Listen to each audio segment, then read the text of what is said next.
Oy, remind ko lang hindi flex yung marami nag-aabang sa'yo na maging single ka. Tangang puta.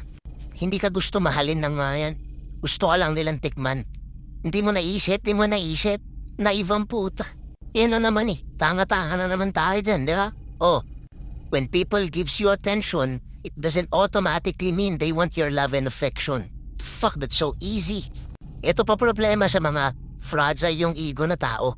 If-flex nila na marami nagbibigay ng attention sa kanila, ipagpapalit nila yun sa genuine connection na currently meron sila. God damn, that's so stupid. Akala mo talaga lahat yan genuine yung intention towards you. That's so stupid, man. Ano? Sino na naman nag-enable sa inyo na ganyan ang maging pananaw ninyo sa buhay para masampal ko na? Itag nyo.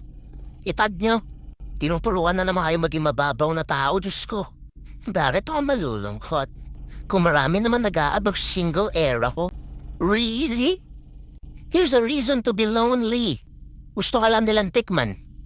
Kaya inaabangan nila yung single era mo. Okay na? Proud ka?